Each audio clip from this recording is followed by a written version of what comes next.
महिला सशक्तीकरणाचे एक प्रतीक म्हणजे आमची मुख्यमंत्री माझी लाडकी बहीण योजना निवडणुकीत लाडक्या बहिणींनी आम्हाला भक्कम पाठिंबा दिला। आमच्या या हिट नाही सुपरहिट झालेल्या योजनेची प्रचिती आणि प्रसार देशभर पसरला। अनेक लोकांनी त्याचं अनुकरण केलंय, ते पण मिळतील आणि आम्ही जे बोललोय ते सगळं करणार आहोत। आणि म्हणून या सुपरहिट योजनेबद्दल विरोधकांनी विषारी प्रचार केला, कोर्टामध्ये गेले, योजनेत खोडा घातला, म्हणाले चुनावी जुमला आहे, पैसे काय मिळणार नाहीत। परंतु ज्यांनी योजनेत खोडा घातला त्या सावत्र भावांना निवडणुकीमध्ये आमच्या लाडक्या बहिणीने चांगला जोडा दाखवला आणि म्हणून त्यांना नाही बोलत आपण, तू काय त्यांना सांगतोय सावत्र भावांना। आणि म्हणून आणि त्यानंतरही सुधारणा होत नाही, आमच्यावर आरोप सुरूच आहेत। लाडक्या बहिणी अचानक सावत्र कशा झाल्या, त्यांनी 2100 रुपये कधी देणार, त्यांची नावं का वगळताय? एक लक्षात ठेवा सावत्र भावांनो, तुम्हाला नाही बोलत, आम्ही आमच्या लाडक्या बहिणींचे सख्खे भाऊ म्हणून काम केलंय, निर्णय घेतलेला आहे आणि योजनेचे कुठलेही निकष बदललेले नाहीत। पहिली गोष्ट ही वस्तुस्थिती लक्षात घ्या, ज्या बहिणी पात्र आहेत त्यांना कधी अपात्र करण्याचं पाप आमचं सरकार करणार नाही आणि ही योजना कधी बंद होणार नाही, एवढी आपण खात्री बाळगा। योग्य ती आर्थिक तजवीज करून ही योजना राबवली जात आहे। आता 1500ची ओवाळणी 2100 रुपये कधी आणि कशी करायची याची आखणी जी आहे आम्ही शिस्तबद्ध पद्धतीने करतोय। आमचं हे सरकार प्रिंटिंग मिस्टेक वाले नाही आहे, हे लक्षात ठेवा। आम्ही जे बोललो ते बोललो, आता आर्थिक तजवीज जी आहे, तरतूद जी आहे, काटकसर करून जे काही करायचं आहे ते नक्की करू आणि या ठिकाणी याची देखील एक तजवीज करायला लागेल आणि शेवटी आपल्या सगळ्या योजना सुरू ठेवायच्या आहेत, विकास प्रकल्प सुरू ठेवायचे आहेत, कमिटेड जो खर्च आहे तो आपल्याला द्यायचा आहे। हे सगळं जे करत असताना जे आम्ही बोललेलो आहे ते देखील आमच्या योजनेमध्ये आहे आणि नक्की त्याचं देखील काम चालू आहे। आणि त्यामुळे फेक नरेटिव्ह पसरवून काही केलं तरी सुद्धा आता लोकांना, कारण लोकांना आम्ही डायरेक्ट खात्यामध्ये पैसे दिले, डीबीटी। सचिनजी आम्ही, तुम्ही म्हणत होता मिळणार नाही, आम्ही पैसे धडाधड टाकले खात्यामध्ये। निवडणुकीमध्ये आचारसंहितेमध्ये पण तुम्ही त्याच्यामध्ये बाऊ कराल, ही योजना बंद केली, निवडणूक आयोगाने केली असती समजा 1 महिना, परंतु तुम्ही म्हणाले असते योजना बंद झाली म्हणून आम्हाला माहित होतं, म्हणून पुढच्या महिन्याचे पैसे पण आचारसंहितेचे आम्ही दिले। त्याला देखील मनाचा मोठेपणा लागतो भाई, काय त्याला द्यायचं दानच लागते, देना बँक पाहिजे, लेना बँक नाही। असं काय करताय? आणि गेल्या काही दिवसापासून बिनबुडाच्या आरोपाला मला बोलू द्या, आरोपांचा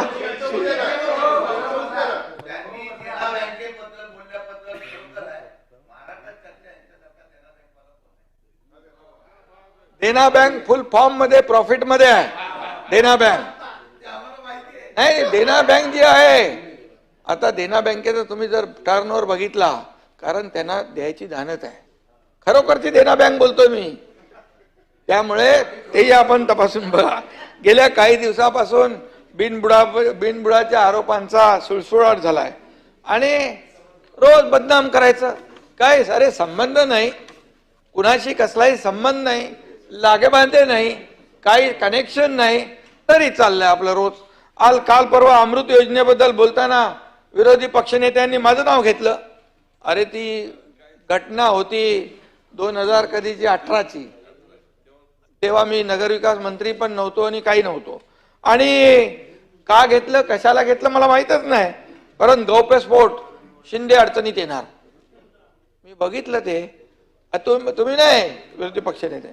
आणि त्यांच्यानंतर मी खाली गेलो, मी बोललो अरे बाबा माझा काय संबंध नाही, आणि काय तुम्ही माहिती घेतली का ती? त्याने एक चिठ्ठी दिली मी, मग ते गेले तिथे मीडियावर आणि माफी मागितली, एकनाथ शिंदे साहेब यांचं नाव मी घेतलंय पण चुकून घेतलंय, मी ते मागे घेतो म्हणून। कशासाठी? कशासाठी हे सगळं करताय, कशासाठी हे चाललंय? आणि फक्त सरकारवरला धारेवर धरायचं, सरकारला बदनाम करायचं आणि TRP आणि व्ह्यूजसाठी हे काम करायचं, हे असं चालतं का? हे असं होत नाही. त्यामुळे आपण काय करतो हे एकदा तपासा. आणि खरं म्हणजे यापुढे असं काम होता का ते ठीक आहे, जे जर चुकीचं असेल त्याला चुकीचं म्हणा, पण जे चांगलं सरकार करत असेल त्याला चांगलंही म्हणा शशिकांतजी. त्यामुळे माझं एवढंच म्हणणं आहे, सरकार म्हणून आम्ही सर्व बाजूने, विरोधी पक्षाची जरी संख्या कमी असली तरी सुद्धा सूड भावनेने आम्ही कुठलंही काम करणार नाही. विरोधी पक्षाचा मान सन्मान जो आहे तो आम्ही ठेवणार. सरकार आणि विरोधी पक्ष हे दोन रथाची चाकं आहेत, त्यामुळे आम्ही कुठलेही तुम्हाला अंडर एस्टिमेट करत नाही, पण आम्हालाही तुम्ही हलक्यात घेऊ नका आणि अंडर एस्टिमेट करू नका, एवढं मी सांगतो. आणि म्हणून निदा फाजली यांचा एक शेर आहे, निदा फाजली यांचा एक शेर आहे, उसके दुश्मन है बहुत, लेकिन आदमी जरूर अच्छा होगा. आणि म्हणून उलट सुलट बातम्या पेरण्याचा सिलसिला अजूनही चालू आहे. रोज काय संबंध नाही, काय नाही, चाललंय आपलं. काय महायुतीत बेमनाव, याला स्थगिती, त्याला स्थगिती, कोल्ड वॉर, काय काय फेक नडू. मी गंभीर दिसलो की म्हणाले गंभीर आहे, नाराज आहे, हसलो की बाबा हसला. अरे, आणि या काय बातम्या होऊ शकतात? अरे, या काय बातम्या होऊ शकतात का? आणि म्हणून मी या ठिकाणी एकच सांगतो, मी कधी पातळी सोडून बोलत नाही. कमरेखालच्या वार म्हणजे बिलो द बेल्ट मी कधी टीका करत नाही. माझा तो स्वभाव नाही आहे. ज्या प्रकारे तुम्ही व्हिडिओ बघितला आहे, व्हिडिओमध्ये शिंदे साहेबांनी म्हटलं आहे की ही जी लाडकी बहीण योजना आहे ती कधीही बंद होणार नाही. आणि यामध्ये आता त्यांनी बोललेलं आहे की लाडकी बहिणींना 2100 रुपये मिळणार. एकनाथ शिंदेंनी दिलं उत्तर.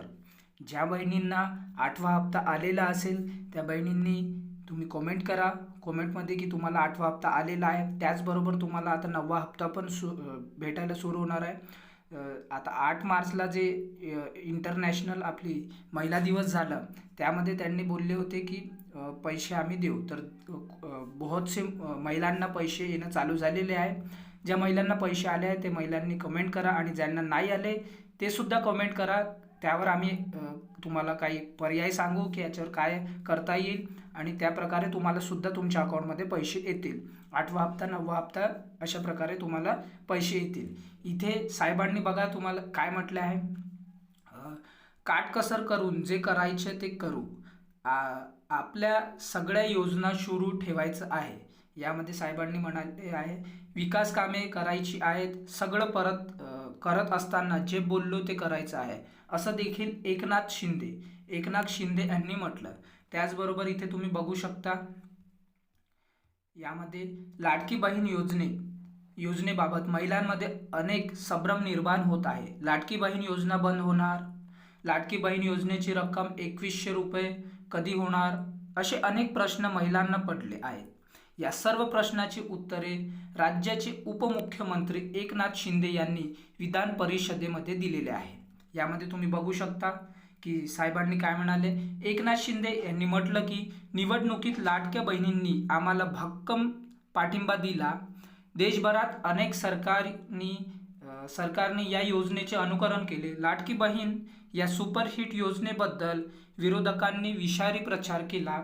ज्या विरोधकांनी खोडा घातला त्या सावत्र भावांना बहिणींनी चांगला जोडा दाखवला. तरीही विरोधकांमध्ये सुधारणा होत नाही, आमच्यावर आरोप सुरूच आहे. तुम्ही ते बघू शकता. त्यांनी हे स्टेटमेंट विधान परिषदेमध्ये दिलेले आहे. आमचं सरकार आल्यानंतर लाडक्या बहिणींना सावत्र झाल्या त्याचे 2100 रुपये कधी देणार, योजनेतून बहिणींची नावे का वगळता, असे आरोप आमच्यावर विरोधकांकडून सुरू आहेत. मात्र आमच्या सरकारने लाडकी बहीण योजनेचे कोणतेही निकष बदलले नाहीत. ज्या बहिणी पात्र आहेत त्यांना अपात्र करण्याचं पाप आमचं सरकार करणार नाही, असं त्यांनी म्हटलं आहे. लाडकी बहीण योजना कधीही बंद होणार नाही. तुम्ही इथे बघू शकता उपमुख्यमंत्री साहेबांनी म्हटलं आहे, लाडकी बहीण योजना कधीही बंद होणार नाही, एवढी खात्री बाळगा, अशा शब्द देखील उपमुख्यमंत्री एकनाथ शिंदे यांनी दिलेला आहे. यानंतर तुम्ही बघू शकता, लाडकी बहीण योजनेसाठी योग्य ती आर्थिक तजवीज करून ही योजना राबवली जात आहे. आता 1500 रुपयांची ओवाळणी 2100 रुपये कशी आणि कधी करायची याची आखणी शिस्तबद्ध पद्धतीने करत आहोत.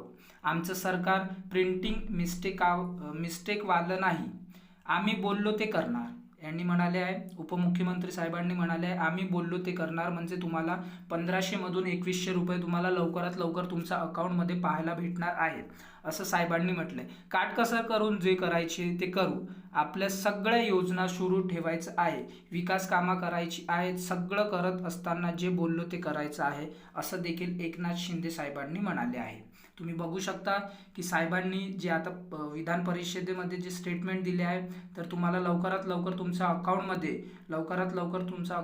2100 रुपये तुम्हाला येणं चालू होणार आहे. आणि अशाच व्हिडिओसाठी तुम्ही आपल्या चॅनलला सबस्क्राईब करा, व्हिडिओला लाईक करा, शेअर करा, कमेंट करा आणि बेल आयकन प्रेस करा अशाच नवीन अपडेटसाठी. तर चला आपण भेटूया नंतरच्या व्हिडिओमध्ये, नंतरची अपडेट घेऊ. आणि ज्यांना पैसे आले ते सुद्धा कमेंट करा आणि ज्यांना नाही आले ते सुद्धा कमेंट करा. चला भेटूया नंतरच्या व्हिडिओमध्ये. Thanks for watching. जय हिंद, जय भारत.